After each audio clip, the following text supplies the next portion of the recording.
Hey, you guys. Welcome to the Odinic School of Mysteries. My name is Bear. Thank you so much for coming.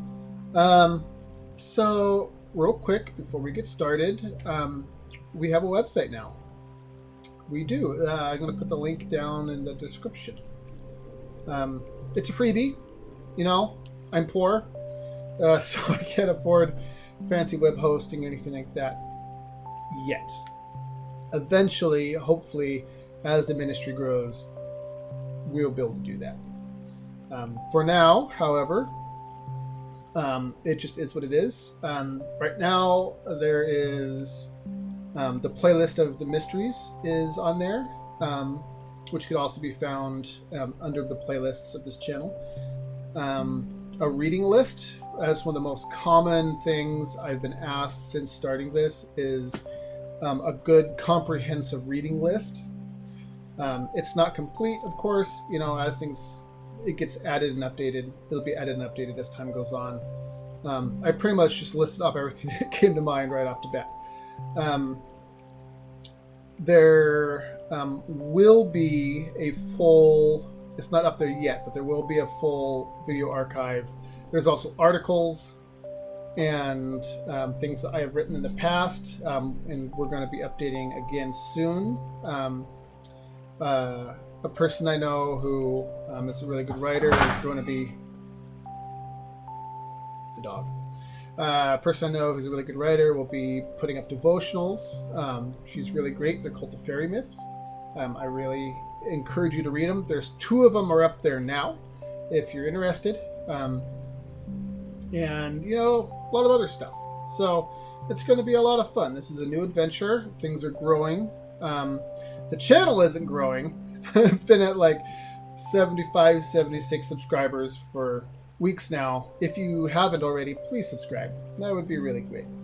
You could get content as we grow and upload. So yeah, I guess that is pretty much the long and short of it for right now.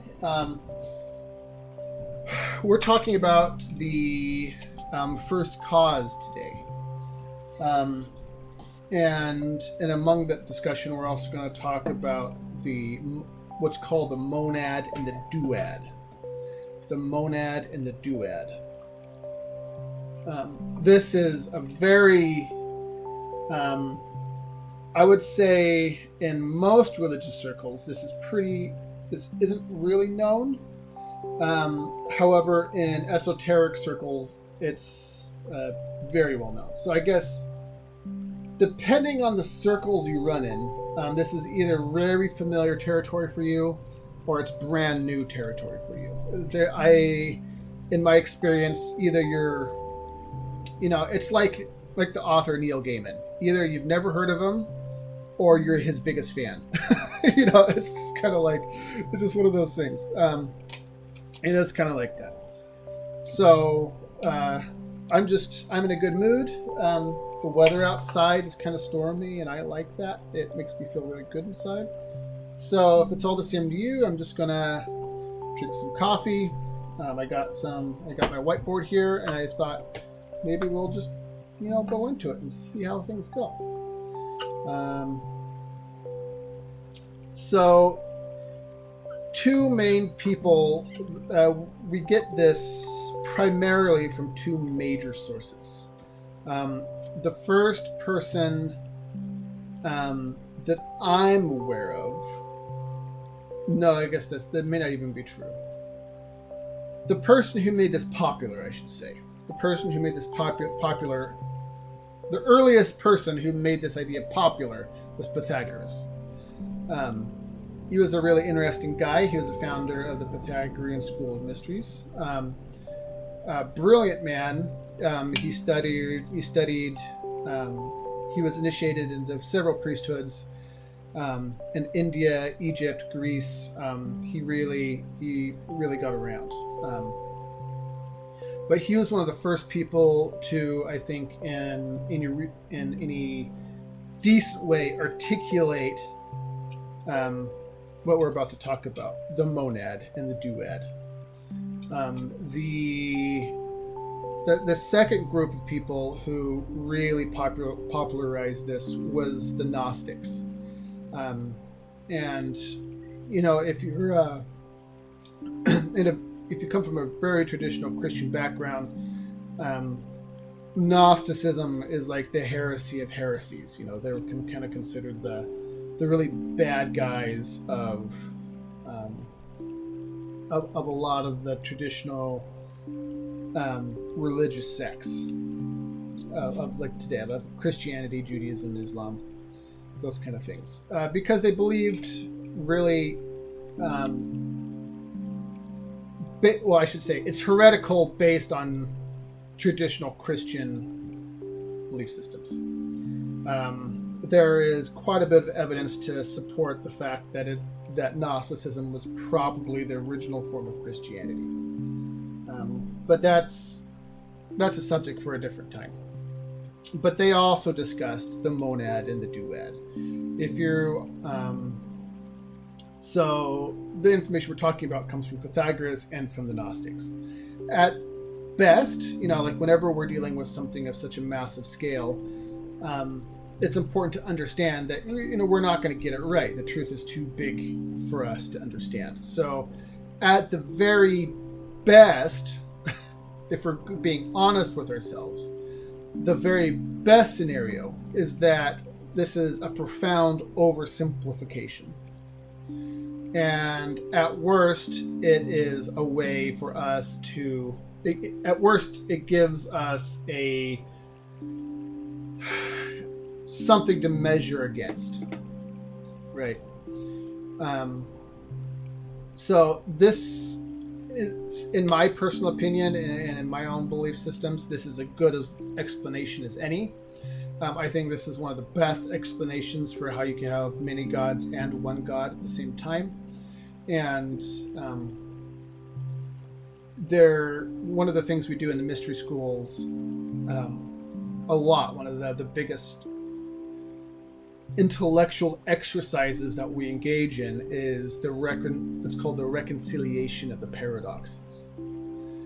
There is a belief that all things ultimately are one thing. You collapse everything far enough and you end up with God. Everything becomes one. Also, you have many things and one thing at the same time. Like you as a person. There's many things that constitute you. Right. And that's all you, and it's all different at the same time. So we'll do things like we'll ask questions. Like one of the things we do a lot with initiates is we will ask the question, how is like a really good one would be like the gun debate, for example. I use that just because it's such a hot topic right now in the political sphere and American culture in general. And we would say, how is it possible to have what I'm trying to, as I'm thinking about this, I think that's going to take us on too far a rabbit trail. I don't want to go off on the rabbit trail. So we'll come back to that some other time. Remind me to go and talk about that, because that's a really good. And I think I might have mentioned that before. But it's the reconciliation of the paradoxes. So you take two things that seem to be completely opposite in nature, and you say, how are these things both the same in actuality?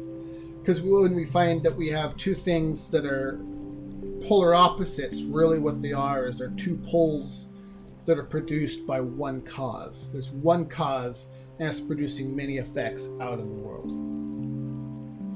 And so when we come to the paradox, is there one God or is there many gods? We have to answer this question. How is that possible?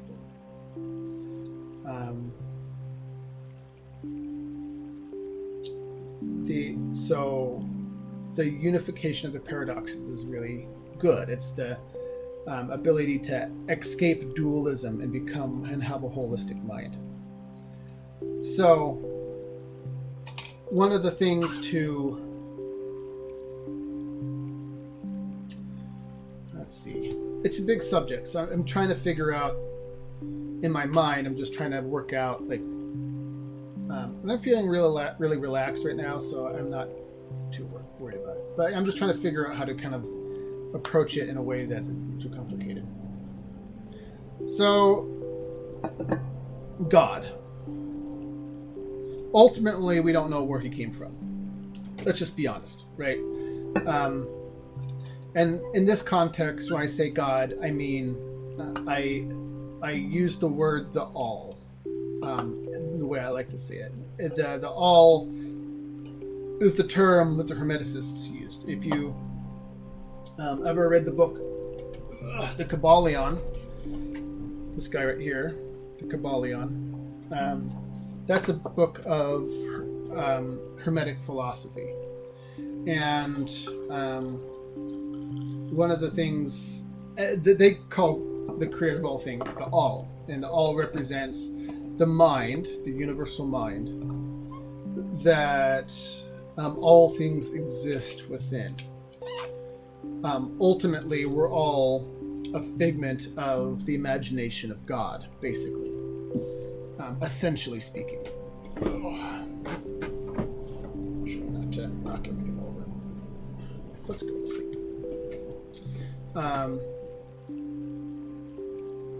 So the all represents the universal mind. And the Gnostics, for example, would, like if you read the Apocryphon of John, is a really good Gnostic book to read. And I'm trying to remember the other one. I think maybe it was the Hypostasis of the Archons. Archon means ruler. They'll just say he just kind of just shows up.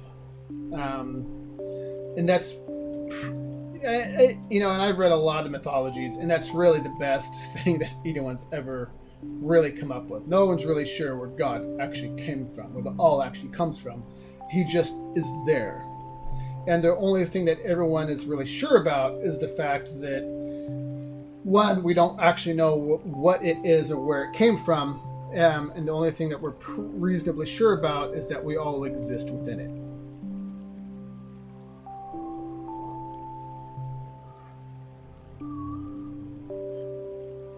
So, there's nothing, so far as we're aware, that exists outside of it. It's the all. It encompasses everything. There is nothing above it. It is the first cause. And when we say the first cause, this is what we mean. It's the first thing. It's the first thing that spontaneously, for whatever reason, we don't understand how, it came to be. Right? And this was called the monad. M-O-N means one. So we get the word money from. Or, what's the other M-O-N word? Mono. Means one.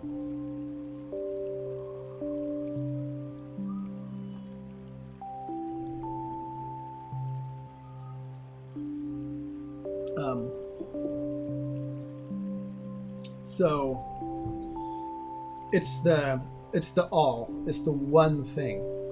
And now because the all is one thing, and it is only one thing, the only thing that the all is basically aware of is itself. And this is kind of what the Gnostics tell us, is that the all looks about and sees only himself and becomes enamored with himself. And that love of, I keep saying himself, and that's, I don't mean to do that, that's just habit. It's the all is androgynous. There is no he, there is no she, and he and she is really just a marker for our benefit. Anyway, what we consider sex, the sex of the gods and all of those things, are just markers for our own brain. They don't necessarily mean that the gods are actually gendered in the way that we would think of gender. So I want to put that out there. If I slip up and call the all a he, that's just because I grew up, I spent my time growing up Christian, and God was just always a he. And there is a bit of an explanation for that, but we'll go into that some other time. Anyway, so the all looks about and only sees itself. And it becomes enamored with himself. And because a being of, well, it's even really is the case with us, but at a degree that the all thoughts create something. There is no thought that doesn't become manifest and create something. So the all, I'm trying to figure out if there's a good way of, maybe I'll just do that. So get a little whiteboard out. So we have the all, right? And it looks about and only sees itself. So it looks about and only sees itself and becomes enamored with himself. And that becoming enamored with itself produces a second thing, in a sense that when God or the all becomes self-aware, it splits into two. So now inside of here we have these two things, like this. You have the all, which is this outer line. This is the all. And then you have the father, you have a male side, and the mother, the female side. So this outer circle right here, this is called the monad. This is what Pythagoras called the monad. And this is what the Gnostics called they call it the monad as well. This thing here, really what we're dealing with fractions, right? We're dealing with a fraction. This here becomes the mother and the father God. God the mother and God the father. You have the mother goddess and you have the father God. Right. Already we're seeing a bifurcation here of the breakdown of gods. So, and even just looking at this, we could see our own mind in this, right? The father side, the masculine side, the sacred masculine side, and the sacred feminine side. So, though the father figure never actually has a name, the mother figure here was called Barbello. I think that's how you spell it. It's called Barbello. She was the first. She was the first that was ever created. She was the first thing that ever came out. So she's called the lesser light. So you have the greater light here, which is the sun. We'll just call it the greater light. Then you have the lesser light, who was born underneath it. And the way the story goes is that the creator of all things, the monad, creates for himself this spouse called the mother. Right? The mother. Barbello. And what happens is she starts asking for things. She'll ask the father, can I have life eternal? Can I have truth? Can I have this? Can I have that? And each time she asks for something, it appears. It says over and over again that the Spirit consents. And one of the things that is really unique about Gnosticism, and that modern Christianity has totally divorced itself with, was the feminine aspect of creation. And in almost all cases, the mother, it's the woman part of God that is solely responsible for the initiation of creation to begin with, in every single instance, whether it's from our reality here or the realities of the gods and the first family, I guess you could call it. She was the one who was responsible for all of that, because she asks God, can I have this? I'm curious about this. Please show me this. And the spirit consents, and because no thought is idle, it becomes a self-willed being. And this is something we find in almost all ancient cultures, that, for instance, truth. Truth isn't just a concept in the philosophy of the ancients. It's not just something you think about.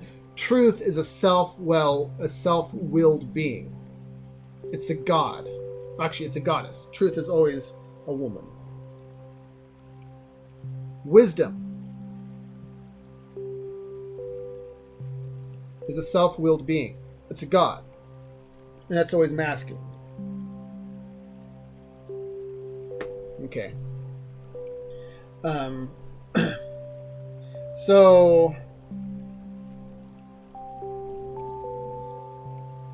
So the mother begins to ask for things, and we see this in our own mind. And this is one of the things that people I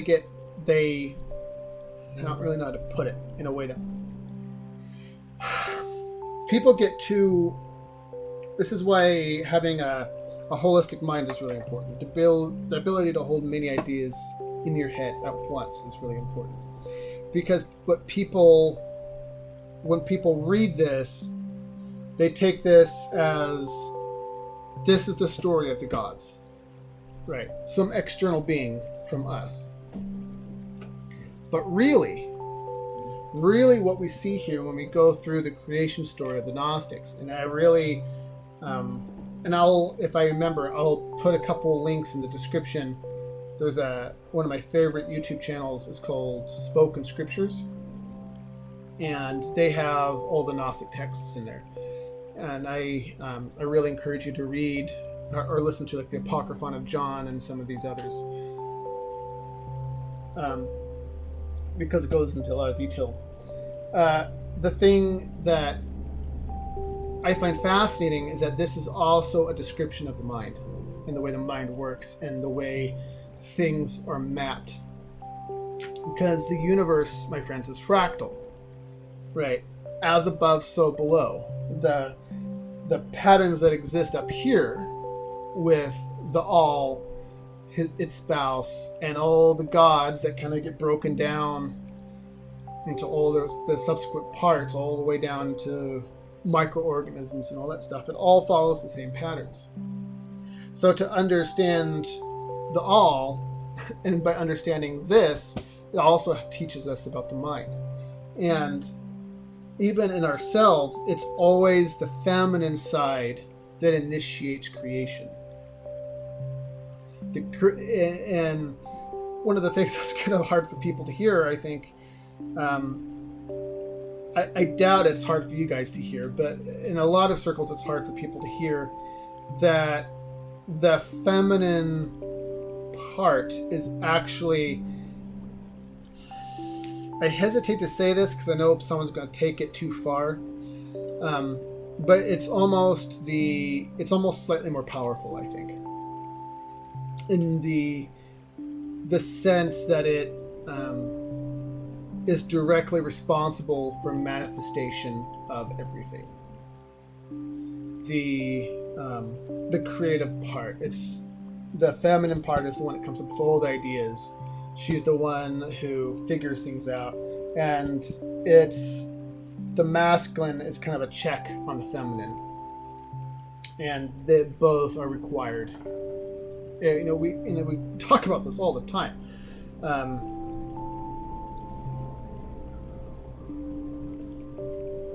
So she's the one who's responsible for all of this.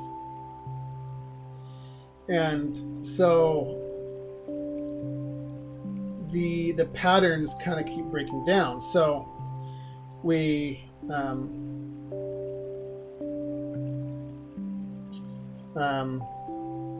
And I can't remember. I feel like there was 5 of these. I'm trying to remember. Let's see, I think there was forethought. I think there was truth.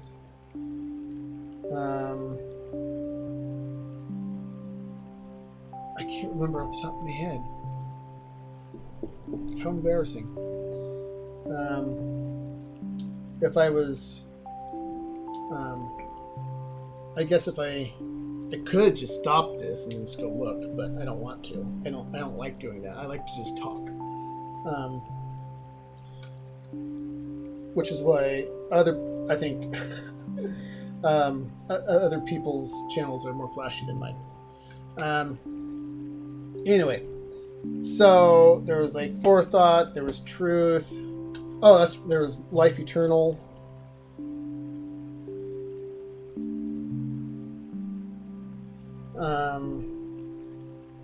There was, I don't remember what these other 2 are. But each of these, like I said, so like we think forethought, for example, is just an idea, right?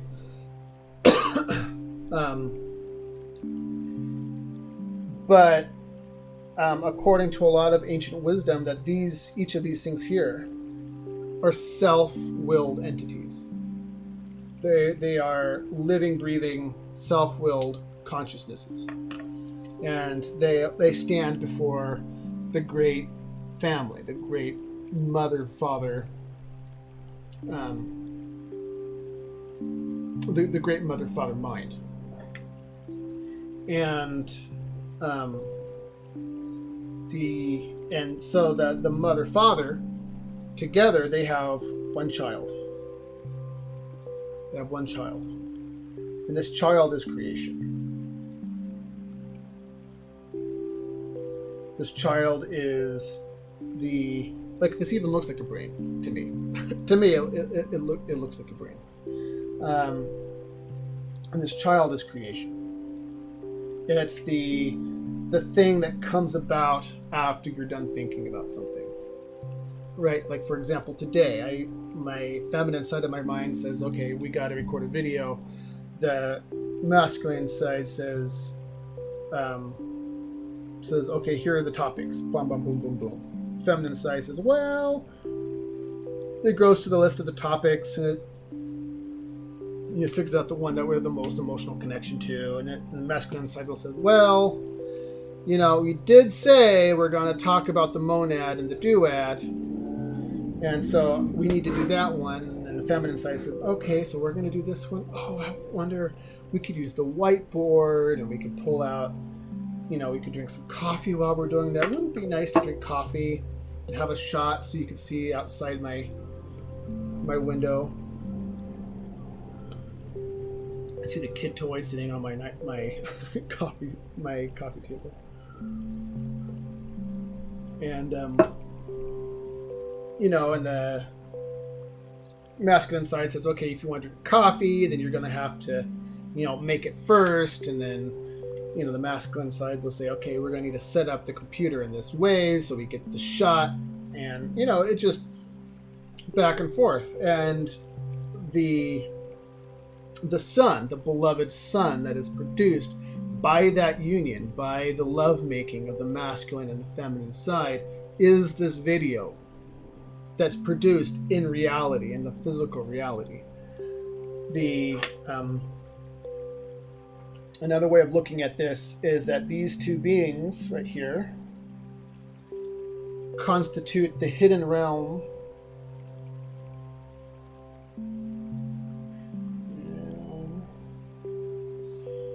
of causes.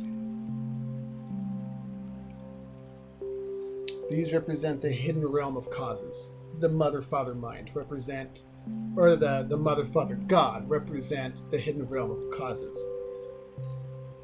The son represents the visible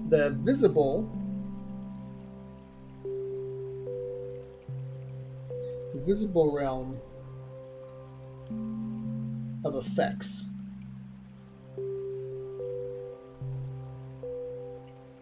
It's the thing that we can see.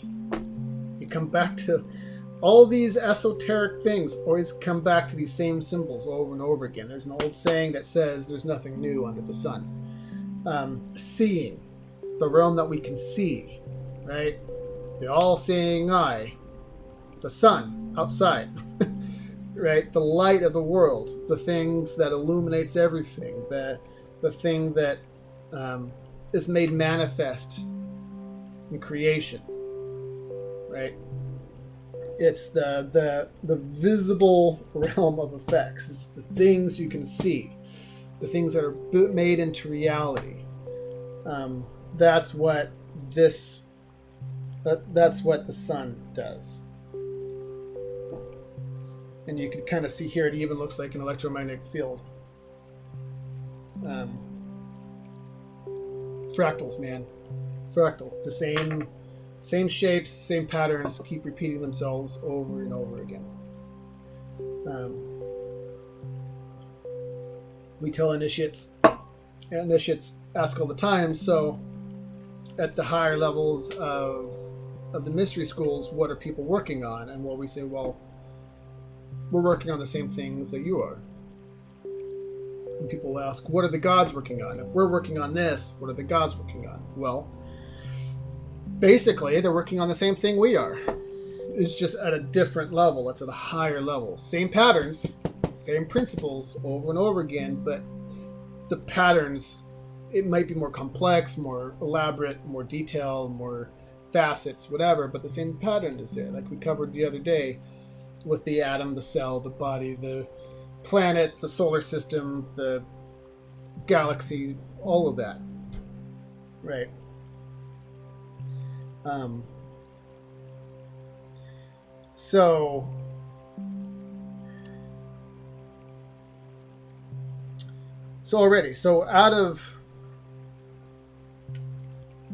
So out of the monad here, this is the monad.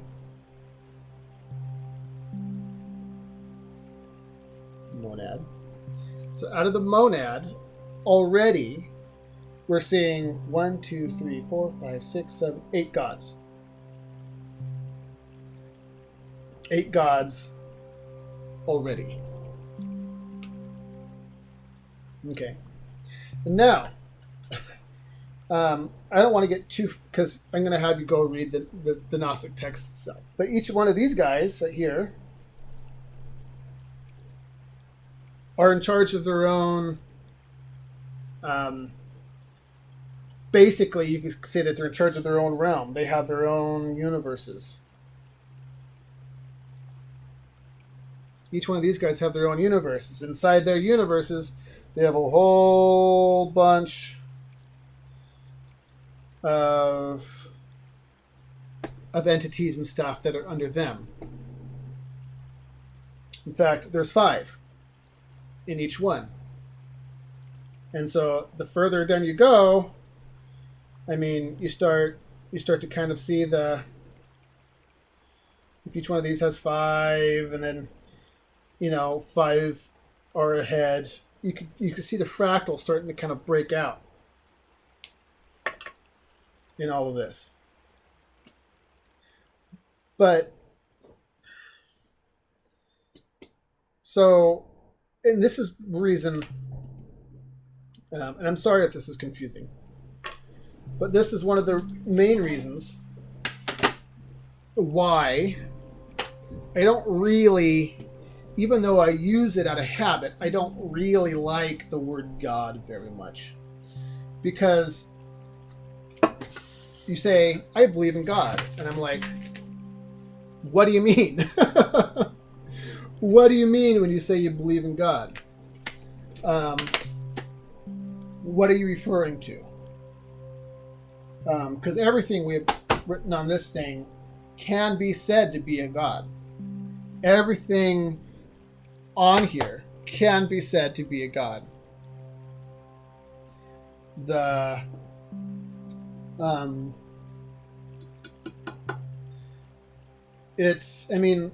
look, it looks like a cell. You look at that, it looks like a cell. It looks like it looks something familiar. It looks like something we're already familiar with. And that's why we say, there's many gods and one God at the same time. People say, do you believe in the gods? And I say yes. Do you believe in a God? I say yes. God, at least in the ancient way of defining it, was simply just something that has more consciousness than you are. It's just above you in the cycles ever so slightly. The you, that is you, 5 minutes from now, hopefully, will have a bigger consciousness than you do now. You, 5 minutes from now, is a god compared to what you are now. You are a god now compared to the person you were 5 minutes ago, or a year ago. And that is, and that's kind of the hard thing for people to wrap their mind around. I don't really like using the word God, but I mean, like I said before, I grew up Christian, right? I spent the first 20 years of my life Christian, and Christians, they're monotheists. Well, at least that's what they say. Actually, if you really want to get into nitty-gritty, most Christians are actually polytheists. They just don't realize it because they believe in they believe in a trinity. They call it the Trinity, the three parts of God: the Father, Son, Holy Spirit.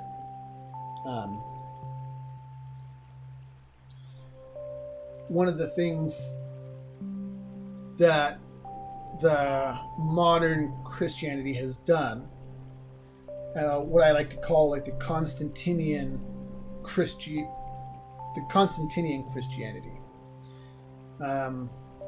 Constantinianity, is the sacred feminine has been completely removed.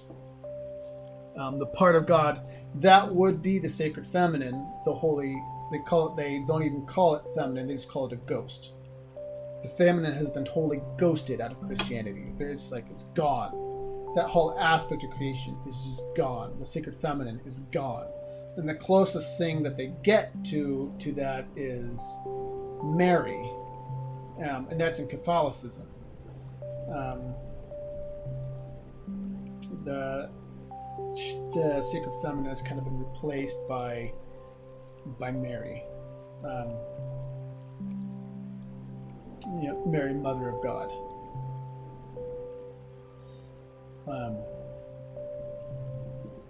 And in this sense, I mean, it would make a little bit of sense because this would be Mary right here. This would be Jesus. This would be the Father.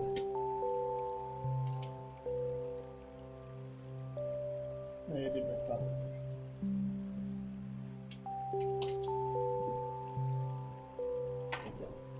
Father.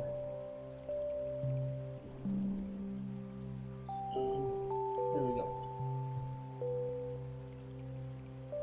So, this is the monad and the duad. There's a thing called the Tetrad.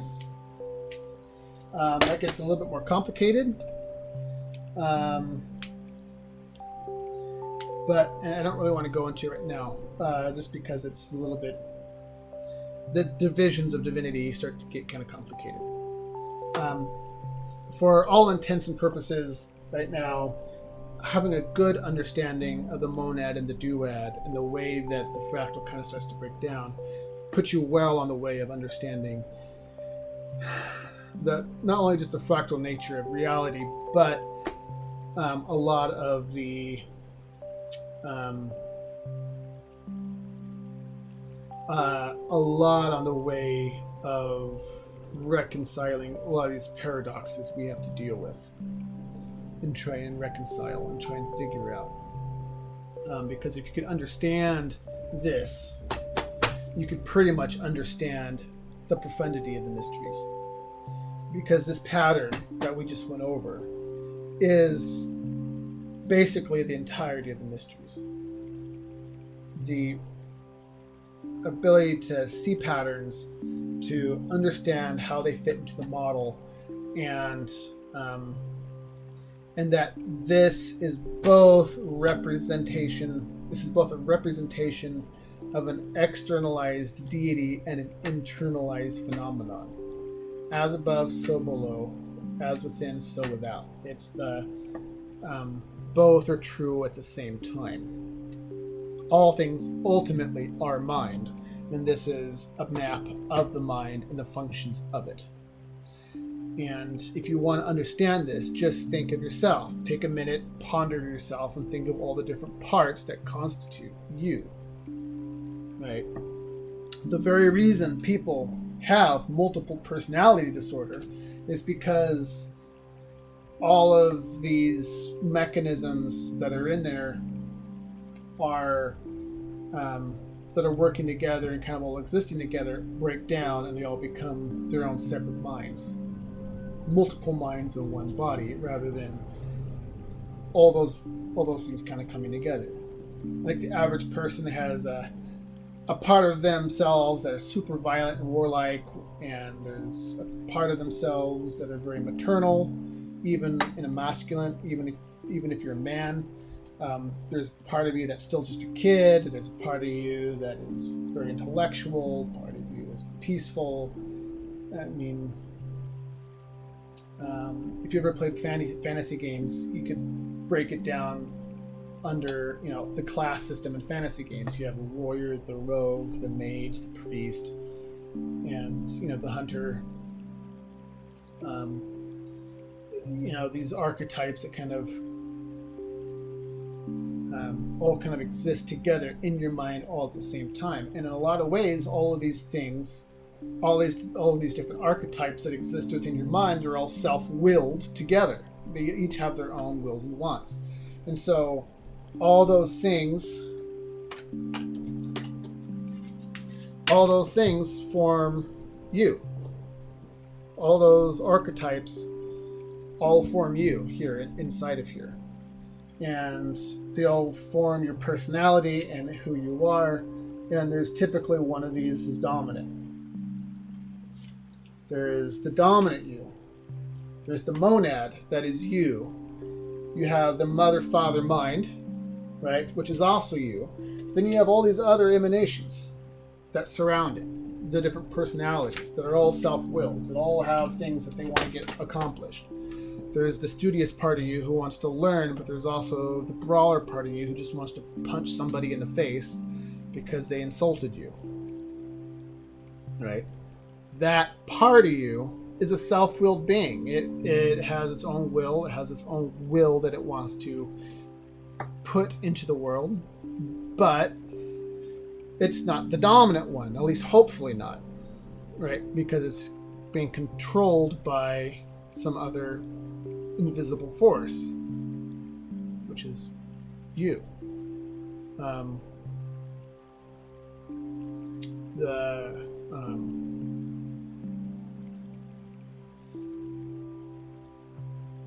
It's how do you even put it? The mind is a complicated thing. God is a complicated thing.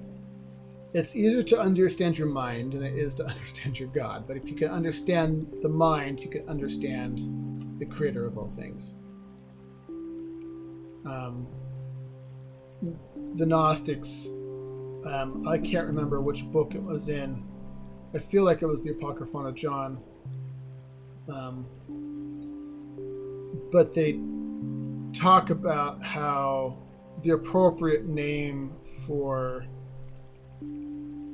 the creator of all things isn't father, but forefather.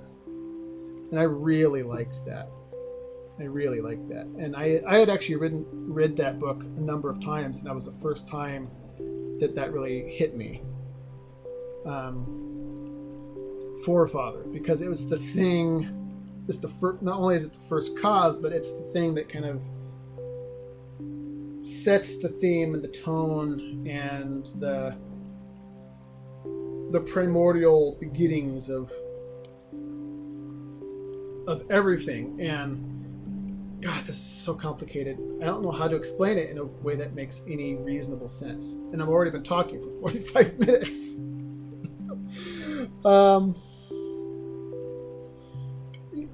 It's just what I'm struggling with right now is I'm trying to explain how understanding the complexities of your mind are going to help you to understand the complexities of the creator of all things, and how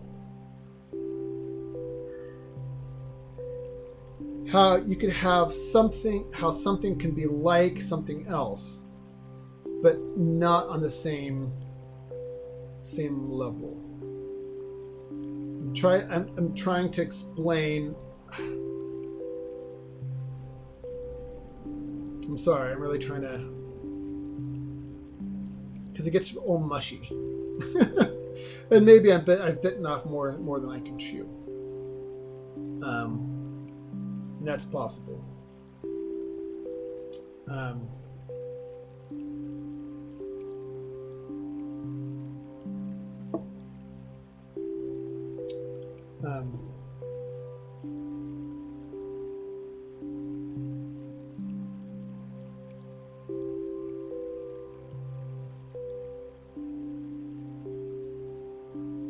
If you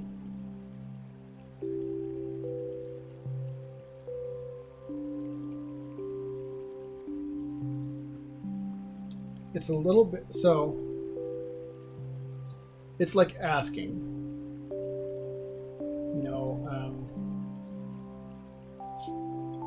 Sir Francis Bacon said half of science is putting forth the right questions.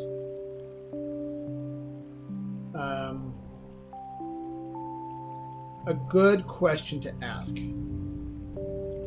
that will put you on the path to understanding this is, what is the nature of my own consciousness? Where does my consciousness come from? And where is it going?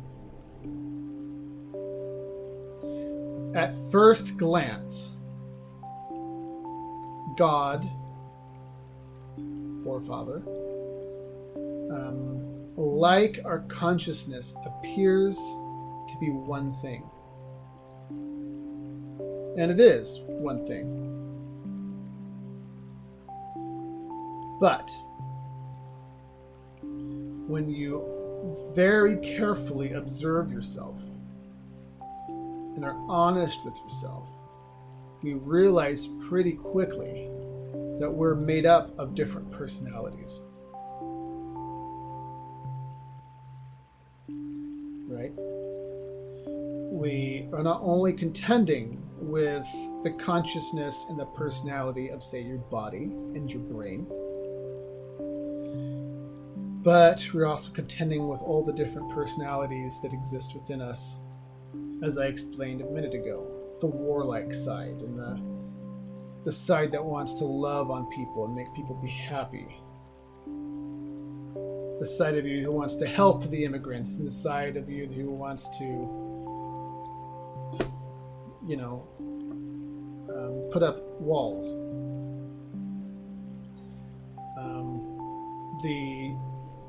All of these things are all true all at the same time, and they all want different things. Or maybe they all want the same thing.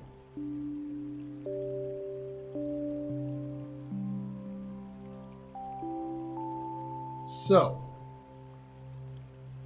the way to understand the order of the universe, I guess the only way to put it, is to understand yourself. The inscription on the wall at the Oracle at Delphi says, "Know yourself and you'll know the universe and the gods." And I think that is absolutely spot on. Because if you recognize that all things are governed according to patterns, if you could recognize a pattern, you could recognize the universe. And being able to recognize the patterns of the universe will help you to be able to recognize the patterns of the gods, and ultimately the all.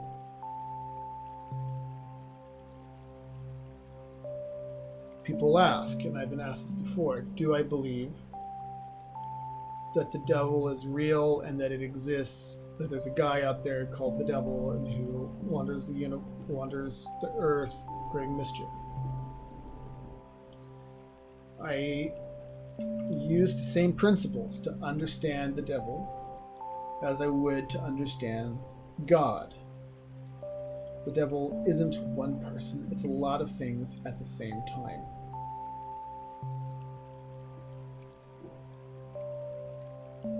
And so,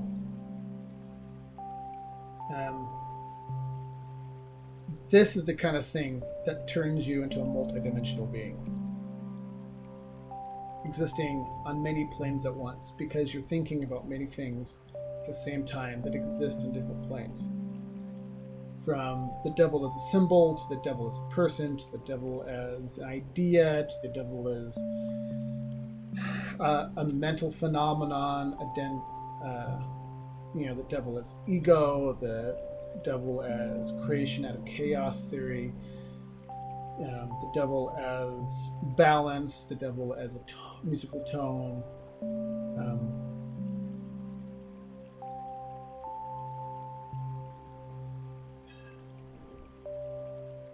I'm sorry I'm not doing better explaining this, you guys. But, these are the things to ponder. Right? The monad and the duad. How you can have many gods at the same time. And one god at the same time. And how different things could do different things and still be part of one thing. Man, I wish there was a better way of making that connection I have in my mind and explain it in a way that actually makes sense. But, maybe I'm just overthinking it. Maybe I did just fine and you guys are totally on board. So, if you have any questions, as I'm sure you do, please feel free to ask them below. I'm happy to answer them. If you would like to have your question answered in next month's Q&A, please indicate that you would like it to be a Q&A question, and I'll put it in my list. Please subscribe. Check out the website, and it's going. We're building this thing up. So, yeah, this is fun. I like, I know it sounds stupid, or maybe it doesn't sound stupid, but I like not scripting these things. I like just sitting down and talking, and I like sitting here figuring out how to explain something in real time. That's really fun for me. And I know it doesn't necessarily make for a very streamlined, fancy video, but it's really fun for me, I should say. I love you guys, and I really appreciate you sticking with me, and I really like that. It really means a lot that you are here and you support me in the way you do. So it means a lot. I think probably coming up, I want to discuss the difference between a daemon and a demon. I think that would be a really fun video. A friend of mine, Angela, was asking about shamanism and power animals, and I'll probably talk about that as well coming up soon. There's a few things I think that would be really fun to talk about, and of course, if you have a really good question, that might spark a video too. Coming up with good video ideas is kind of hard sometimes, and so you guys asking questions help with that. All right, so I love you, and I hope you have a great day, and take care of yourself. Bye-bye.